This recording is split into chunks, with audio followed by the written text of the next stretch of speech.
हमारे साथ हैं यूपी पीसीएस जे पास कर जज बने रिटायर्ड एयरफोर्स वेटरन विकास कुमार सर।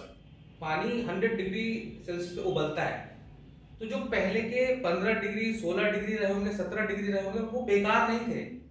बहुत ही ज्यादा और मोटिवेटेड है 20 डेज तक कर सकते हैं, लेकिन अगर 20 डेज में आपको आउटपुट के हिसाब से अगर कुछ भी नहीं मिलता है तो आप उसे कहीं ना कहीं फिर माइनस में सोचना शुरू कर देते हैं कि जो आप सेकंड इनिंग खेलने वाले हो वो बहुत सोच समझ के खेलें। से बड़ा टीचर नहीं होता है और टाइम से बड़ा हीलर कोई नहीं होता। इंसान का जब वक्त बदलता है तो लोग भी बदल जाते हैं। हमारे खुद के रिश्तेदार जो अक्सर हमारे पास आया करते थे, पूछते थे कि कभी कोई जरूरत हो तो बताना, उन्होंने आना बंद कर दिया।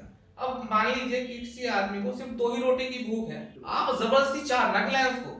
10 किताबें पढ़ने से अच्छा है एक किताब को 10 बार। पहले अपना खुद का ड्रीम पहचानें। हिट एंड ट्रायल का मेथड नहीं है। निष्ठा, धैर्य, पराक्रम और बलिदान, ये है भारतीय सैनिक की पहचान। वे भारतीय सैनिक जिनके लिए परिवार से पहले देश आता है। वे भारतीय सैनिक जिनकी शौर्य गाथा दुश्मन भी गाता है। वे भारतीय सैनिक जो तिरंगे के लिए हंसते हंसते अपनी जान तक कुर्बान कर जाता है। वे भारतीय सैनिक जिनके भरोसे हर हिंदुस्तानी अपने घरों में चैन की नींद सो पाता है। परिस्थितियां कैसी भी हों, चुनौतियां कुछ भी हों, भारतीय सैनिक कभी हार नहीं मानते, कभी नहीं रुकते। सैनिकों के कभी भी हार मान के ना रुकने के इसी जज्बे को हम सलाम करते हैं और इनके सम्मान में इन्हीं से प्रेरित होकर हम लाए हैं तेज चल, एक ऐसा यूट्यूब चैनल जिस पे हम सेवानिवृत्त सैनिकों के संघर्षों को जानेंगे और जानेंगे कि कैसे उन्होंने सेवानिवृत्ति के बाद भी रुक जाने को स्वीकार नहीं किया तथा देश और समाज के कल्याण के लिए कार्यरत एवं प्रयासरत हैं। नमस्कार दोस्तों, मैं नितेश आप सबका स्वागत करता हूं तेज चल पर।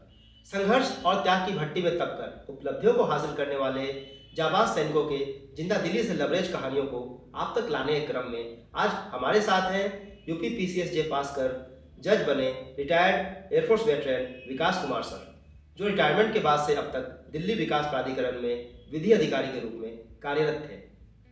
सर स्वागत है आपका, वंदन और अभिनंदन है। सबसे पहले तो आपको अप्रतिम बधाई आपकी इस उपलब्धि और इस सफलता के लिए। आपकी इस उपलब्धि सफलता ने न केवल आपका बल्कि पूरे इंडियन आर्म फोर्सेस का मान सम्मान गौरव और प्रतिष्ठा बढ़ाया है। Sir success is sweet but the secret is sweat, तो आपके इस सक्सेस के पीछे के स्वेट के बारे में जानना चाहेंगे सर। पहले तो मैं आपका बहुत बहुत धन्यवाद देता हूँ जो आपने मुझे आमंत्रित किया। और जो आपका पहला क्वेश्चन है success is sweet, success is sweet but the secret is sweat. देखिए, सक्सेस किसी भी चीज़ का फाइनल आउटकम होता है। उसके पीछे कौन आदमी कितनी रात तक जागता है या कितनी मेहनत करता है, कितना सेक्रीफाइस करता है, ये सिर्फ उसी इंसान को पता होता है जिसने वो सक्सेस हासिल की थी। अब मान लीजिए कि आज यूपीएससी का रिजल्ट आया फॉर एग्जांपल और मिस्टर ए उसने टॉप किया। अब लोगों का तांता लग जाएगा मिस्टर ए को बधाइयाँ देने के लिए, लेकिन जब मिस्टर ए तैयारी कर रहे थे उनके पास कोचिंग के पैसे थे कि नहीं थे, या कौन उनकी मदद कर रहा था, या वो कहाँ रह रहे थे, ये किसी को नहीं पता। ये सिर्फ मिस्टर ए को ही पता है, ठीक है। और दूसरी बात ये है कि success is not a one night game.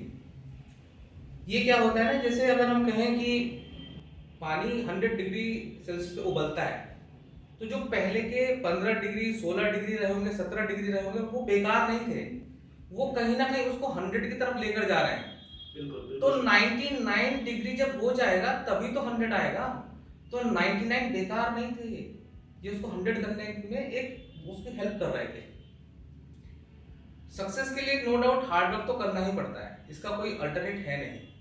बिना हार्ड वर्क के कुछ भी नहीं होगा। मैंने 2018 में भी यूपी पीसीएस जे दिया था, जो मेरा कुछ ही मार्क्स से रह गया था। और ये कह लीजिए कि शायद वो मेरा वो 99 वाला ही पॉइंट था जो अब मुझे 100 पे लेके आया 2022 में। तो इसके लिए मैं यही कहूँगा कि हाँ, हार्ड वर्क का अल्टीमेट रिजल्ट तो स्वीट है, लेकिन जर्नी थोड़ी सी टफ है। वो तो हर किसी को पार करनी ही पड़ेगी, तभी वो स्वीटनेस का मजा ले पाएगा।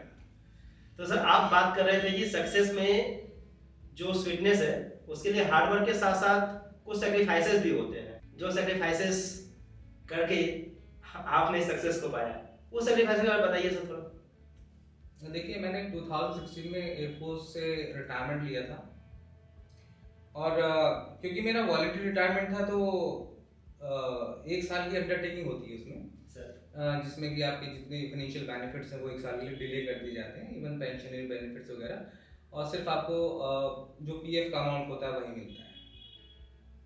अब एजुकेशन या कोई भी चीज़ या कोई भी प्रोजेक्ट आप करने चलेंगे तो it is directly proportional to capital.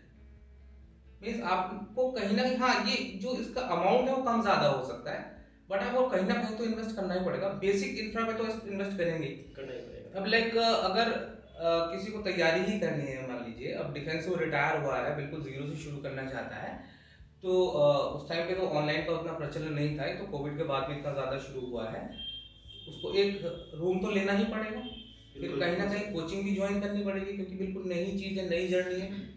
अब कोचिंग इसलिए ज़रूरी है क्योंकि कहीं ना कहीं आप कोचिंग में आप किसी की जो ऑलरेडी प्रिपेयर्ड चीज़ है उसको ले लेते हैं, जो आपको बता देता है कि आपको ये पढ़ना है।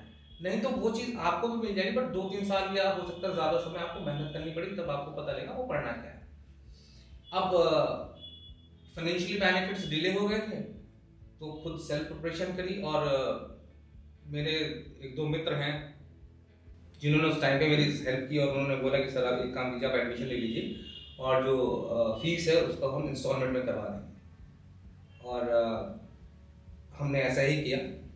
एक राहुल गौतम है और एक वतन है मेरा मित्र, उन्होंने मेरी पहली इंस्टॉलमेंट दी, और तब तक मेरे फाइनेंशियल बेनिफिट्स आ गए थे, फिर उसके बाद अगली इंस्टॉलमेंट मैंने दी। और रही बात सेक्रीफाइस की, तो ये मैंने राहुल IAS में कोचिंग की है, और मैं बहुत ही थैंकफुल हूँ सर का कि आज जो भी कुछ है उसमें उनका कंट्रीब्यूशन है।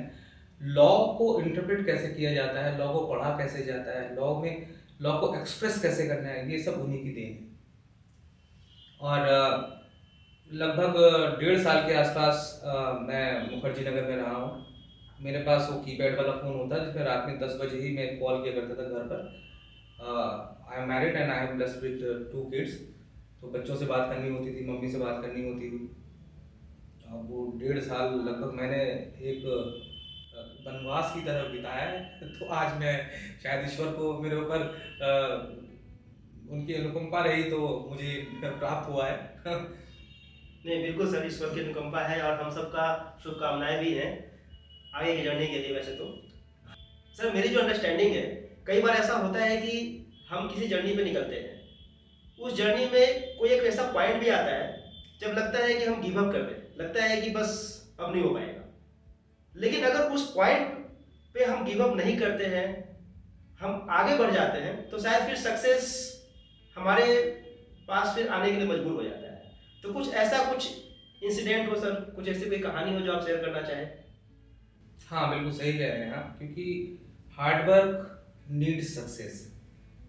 कोई भी आप एफर्ट्स करते हैं तो एफर्ट्स के पहले एक एक्सपेक्टेशन आपके दिमाग में पैदा होती है, और उसके बाद आप हार्ड वर्क शुरू करते हैं। और हार्ड वर्क का भी एक लिमिटेशन होता है, लाइक अगर आपने काम करना शुरू किया और उस काम का टोटल ड्यूरेशन 10 डेज था, आप हाईली मोटिवेटेड हैं तो आप उसको 15 डेज तक कैरी फॉरवर्ड कर सकते हैं।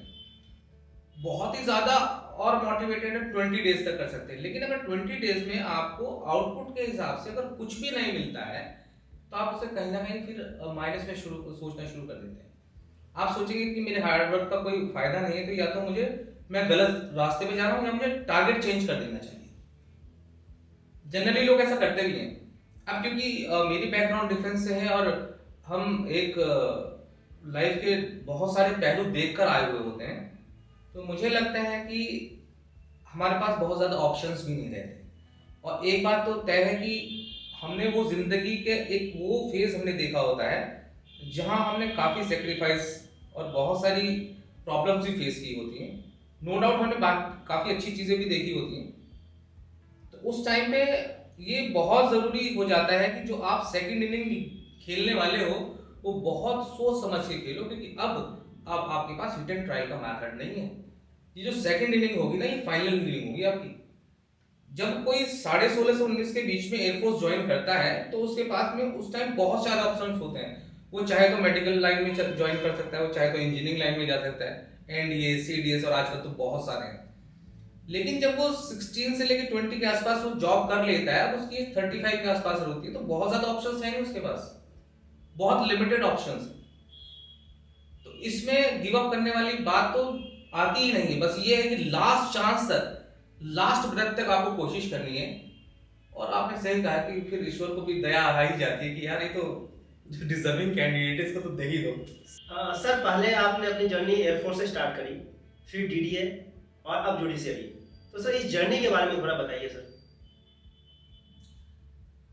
एयरफोर्स मैंने ज्वाइन की थी दिसंबर 99 में। हालांकि एक बहुत अच्छा ऑर्गेनाइजेशन है एयरफोर्स, उसने काफ़ी कुछ सिखाया है और इस सक्सेस में काफ़ी कंट्रीब्यूशन है एयरफोर्स के लाइफस्टाइल का, टोटल अपब्रिंगिंग का। बट कहीं ना कहीं मुझे कुछ और चाहिए था, तो इसलिए मैंने एयरफोर्स से 2016 में रिटायरमेंट लिया और फिर मैंने बहुत सारे कॉम्पिटिशन्स भी दिए और जुडिशरी की प्रिपरेशन भी की। इसी बीच में मेरे काफ़ी जगह सिलेक्शन भी हुए। मेरा राजस्थान पब्लिक सर्विस कमीशन के थ्रू जूनियर लॉ ऑफिसर में सिलेक्शन हुआ है और चंडीगढ़ हाउसिंग बोर्ड में लॉ ऑफिसर में सिलेक्शन हुआ है। Uttar Pradesh public service commission के थ्रू प्रोसिक्यूशन ऑफिसर में सिलेक्शन हुआ है। एसएससी में ऑडिटर के लिए सिलेक्शन हुआ है और भी काफ़ी सारे सिलेक्शन हुए। लेकिन मेरा टारगेट कहीं यही था कि मुझे जुडिशरी करना है, इसीलिए मैंने उनको नहीं सिलेक्ट किया। और घर के पास भी रहना था, तो दिल्ली डेवलपमेंट अथॉरिटी में as a law officer join करना मुझे बेहतर ऑप्शन लगा।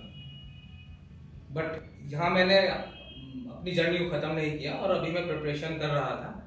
और 2020 में जो वैकेंसी आई, 2022 में जो वैकेंसी आई और इसमें क्लियर हो गया और मैं आपके सामने हूँ। आप सर, काफ़ी इंस्पायरिंग रहा।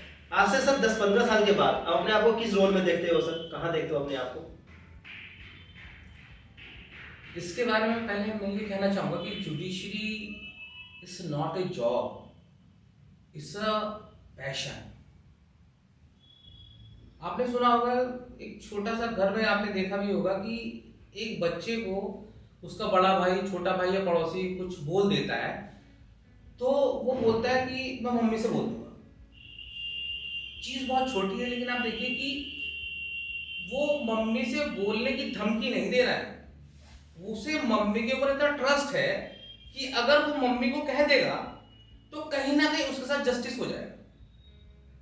और जो ये गलत कर रहा है सामने वाला, उसका बड़ा भाई, छोटा भाई या पड़ोसी, तो इसको कहीं ना कहीं उसके काम की सजा मिलेगी।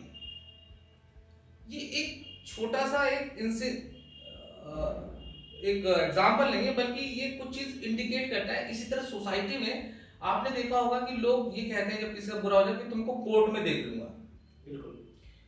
ये उनका जो हमारी कोर्ट्स है, जो जुडिशियल सिस्टम है, उस पर फेथ है और इस चीज को मेंटेन करना बहुत जरूरी है। मैं पहले दिन से अगले 10 साल तक, अगले 20 साल तक, जब तक भी मैं लास्ट तक भी रहूं, बस मैं यही चाहूंगा कि मेरे हाथों से कभी किसी का बुरा ना हो और हमेशा मैं जस्टिस डिस्पेंस करूं। पोजीशन अलग बात है और एक पोजीशन पर रह के सही काम करना दूसरी बात है। तो ईश्वर से यही प्रार्थना मेरी, जहां भी रखे वो मुझे, बस ये है कि अपना आशीर्वाद बनाए रखे और इन हाथों से किसी सही आदमी का गलत ना हो जाए। सर, ये आपके वैल्यूज है। Life teaches the greatest lesson. तो सर, लाइफ ने जो लेसन्स जो अभी तक आपको कुछ सिखाया है, उससे कुछ लर्निंग्स जो आप शेयर करना चाहो सर? हाँ, बिल्कुल आपने सही कहा कि लाइफ से बड़ा टीचर नहीं होता है और टाइम से बड़ा हीलर कोई नहीं होता है सर। बहुत अच्छी मेडिसिन है टाइम। इसके बारे में मैं कहना चाहूँगा कि when I was in class 9 then I lost my father. और पहले बच्चा ऐसा होता था कि जो मुंह से बोला वो मिल जाया करता था। फादर होते तो फादर किसी बच्चे के लिए हीरो होते हैं, हर किसी के फादर। तो हम भी कुछ बोलते थे तो फटाक से आ जाया करता था।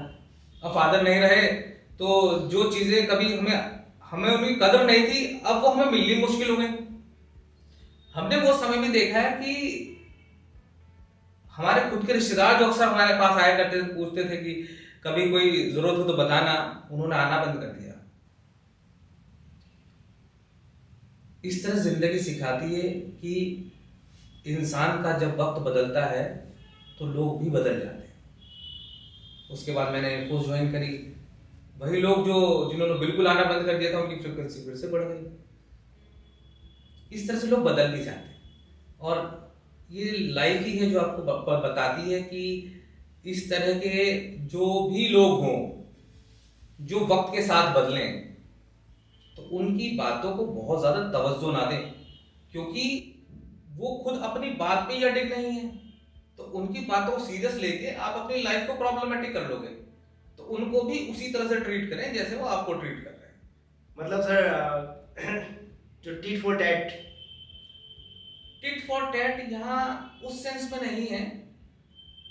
मैं ये कहूंगा कि रेशियो एंड प्रोपोर्शन, अगर ये संतुलन बिगड़ जाएगा तो गड़बड़ हो जाएगी। लाइक कि अगर कोई आदमी 50 पॉइंट्स रेस्पेक्ट डिजर्व करता है तो उसको 50 ही दें। Yes sir. अगर आप उसको 100 देने लगेंगे तो वो एक्सेस हो जाएगा। अब मान लीजिए कि किसी आदमी को सिर्फ 2 ही रोटी की भूख है, इसमें से अगर उसको 2 रोटी दे दी जाएंगी तो उसका पेट भर जाएगा। आप जबरदस्ती 4 ना खिलाएं उसको, क्योंकि पहले तो 2 की यूटिलिटी खत्म हो जाएगी, और 2 जो एक्स्ट्रा खाएंगे वो उसको मेडिकल प्रॉब्लम क्रिएट कर देगा। तो अब आपने उसके लिए प्रॉब्लम क्रिएट कर दी उसको ज्यादा देकर। ये न्यू इंसाइट है सर, काफी अच्छा। मतलब जो इंसाइट आप बता रहे हो, जबकि आपका काफी क्लियर कर रहे हो कि उतना ही दो जितना रिक्वायर्ड है, जितना डिजर्व करता है बेसिकली। बिल्कुल सर अगर चलते चलते आपसे ये पूछें कि ऐसे कुछ लोग जिनको, या ऐसे कोई जिनका कंट्रीब्यूशंस आपके लाइफ में बहुत मायने रखता है, हालांकि अभी आपने ऑलरेडी अपने 2 मित्रों के नाम बताए थे, तो जिनको आप मेंशन करना चाहो। हाँ, इस पूरी जर्नी में मेरा छोटा भाई प्रदीप कुमार, उसका बहुत बड़ा योगदान है। ये समझिए कि मेरी लॉ करने से लेके मेरे प्रीलिम्स का एग्ज़ाम हो या मेंस का एग्ज़ाम हो या इंटरव्यू हो, हर जगह वो मेरे साथ था। और क्या होता है कि ऐसा नहीं है कि कोई आदमी साथ में जाके आपको रिवाइज करवा देता है। वो जो आपका फर्स्ट पेपर से सेकंड पेपर के बीच में गैप होता है, या इंटरव्यू के पहले जो स्ट्रेस का माहौल होता है, उसको कोई आदमी बस डाइल्यूट कर दे। काम तो आप ही कर लेंगे, लेकिन बस वो आपको उस स्टेज तक ना पहुंच दे जहां पैनिक हो जाए, जहां आप घबरा जाए अब क्या होगा। और आपने देखा होगा, अगर बस एक साथ पे खड़ा हुआ आदमी सिर्फ इतना कह दे भाई मैं तेरे साथ खड़ा हूं, तो आप कुछ भी कर लेंगे। तो वो तो मेरा खुद अपना भाई है, वो बोलते भैया चिंता मत करो, सब ठीक हो, चिंता मत करो, आप जाओ, सब बढ़िया होगा। तो उसका कंट्रीब्यूशन मैं अति सराहनीय मानता हूँ। एंड सेकंड, मेरी खुद की अपनी वाइफ, जब मैं प्रिपरेशन कर रहा था तो बच्चों को लेके मेरे नेटिव टाउन बिजनौर में रह रही थी, और उसने उनकी एजुकेशन और बाकी जितनी भी रिक्वायरमेंट है सबकी देखभाल की, और कभी भी मुझे उस चीज़ के लिए परेशान नहीं होना पड़ा कि अब क्या होगा। वो पूरी फैमिली रिस्पॉन्सिबिलिटी संभाल रही थी, और यहाँ मैं अपनी प्रिपरेशन कर रहा था। इन लोगों का बाकी जो मेरी मदर हैं, मेरी सिस्टर है, उनका आशीर्वाद और उनका कंट्रीब्यूशन, वो उन सब के बिना तो मैं शायद यहाँ तक पहुँच नहीं पाता। बिल्कुल सर, बिल्कुल। सर यदि हमारा कोई दर्शक इस चैनल को देख रहा हो और वो जुडिशरी की प्रिपरेशन कर रहा हो, तो उसके लिए कुछ मंत्र देना चाहोगे सर आप? हाँ बिल्कुल, देखिए पहले तो जुडिशरी क्यों ज्वाइन करना चाहता है, ये बहुत ज़रूरी बात है। नॉट ओनली जुडिशरी, अगर कोई भी प्रोफेशन को ज्वाइन करना चाहता है, कोई भी इस तरह की चीज़, कोई जो उसका ड्रीम है, वो देखिए बहुत सारे लोग ऐसे होते हैं जो बोरोड ड्रीम जीते हैं। लाइक मेरी बुआ का लड़का जज बन गया तो मुझे भी जज बनना है। मेरे मामा का लड़का आईएएस क्लियर कर गया तो मुझे भी आईएएस क्लियर करना है। ये आपका ड्रीम नहीं है, ये बोरोड ड्रीम है। और जो किराए की चीजें होती हैं उनका सर्वाइवल ज्यादा टाइम नहीं होता है, उनका एक लाइफ पीरियड होता है। जैसे जैसे टाइम बीतेगा वो ड्रीम धीरे धीरे डाइल्यूट हो जाएगा और फिर आप अपने उसी एक्चुअल ड्रीम की तरफ जाएंगे जो आपने कभी सोचा होगा। तो बेहतर ये है कि सबसे पहले अपना खुद का ड्रीम पहचानें, और अगर आपका खुद का ड्रीम है कि आपको जुडिशरी ज्वाइन करना है, then you start the journey. Journey start करने से पहले ये जरूरी है कि आप अपने सिलेबस को कन्फाइन करें। 10 किताबें पढ़ने से अच्छा है एक किताब को 10 बार पढ़ें। और इसमें अगर आपका टाइम लगता है 2 महीने, 3 महीने, 4 महीने, 6 महीने, कोई बात नहीं, बट जब आपने सिलेबस कन्फाइन कर लिया, पूरी रिसर्च करने के बाद आपको लगता है कि हाँ ये जो बुक्स हैं, ये जो सिलेबस है वो मेरे इस टारगेट को अचीव करने में हेल्प करेगा, फिर आप शुरू करते हैं अपनी लड़ाई। और अगर किसी को कोचिंग करनी है तो जहां मैंने कोचिंग की है, राहुल IAS बहुत ही अच्छा प्रीमियर कोचिंग इंस्टीट्यूट है वो, और उससे उससे बेहतर तो मुझे नहीं लगता कि कहीं है अभी इंडिया फिलहाल, तो उसको ज्वाइन कर सकता है। सर, भारत में लाखों निगाहें एक जज की तरफ टिकी रहती हैं उम्मीद भरी दृष्टि से। हम शुभकामनाएं देते हैं आपको कि आप उनकी अपेक्षाओं, उनकी उम्मीदों के साथ न्यायाधीश की कुर्सी पर बैठ के न्याय कर सके। आप अपने बहुत ही बिजी शेड्यूल से समय निकाल करके हमें इतना समय दिया, इसके लिए बहुत बहुत धन्यवाद, बहुत बहुत आभार। Thank you sir.